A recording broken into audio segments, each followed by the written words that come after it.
Okay. So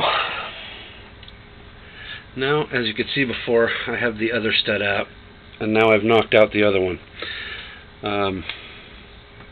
Basically, two are always going to be what you want to remove at least in order to get better clearance to get the CV out the bottom. So now that I've done that, I need a rag because this is filthy. Definitely a filthy job.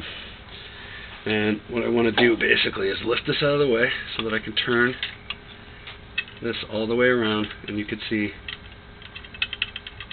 the stud is backed out the back. Okay, so I'm going to just unscrew the nut, inspect it, make sure I did no damage to it. Hitting it with the breaker. Nope, it's fine. Pull the stud out. Now I have two studs out, and put my bolts back where I got them over here. There we go.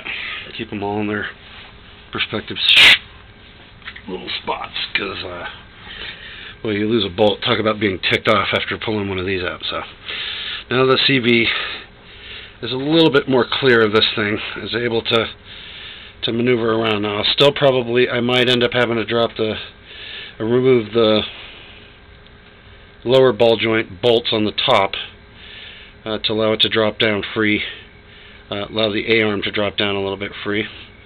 But what I'm going to try and do there is just turn it.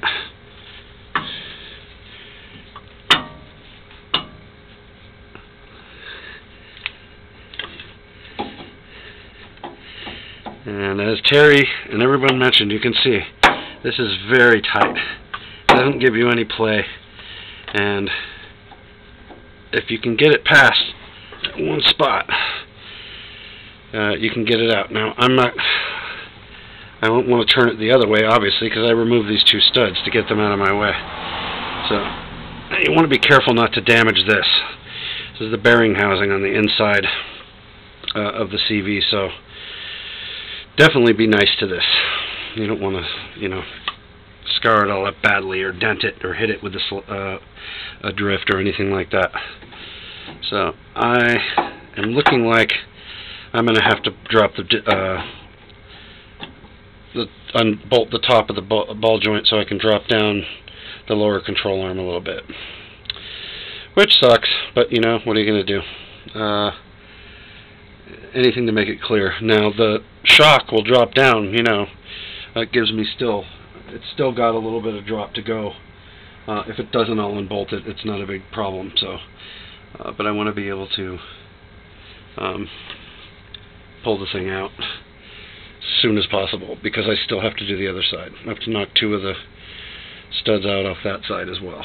So, as far as I remember, it's about the same distance too, so it's not going to give me much more room on the other side, in other words, to get it out, or the driver's side, I should say. So the passenger side is very close, as you can see, and I will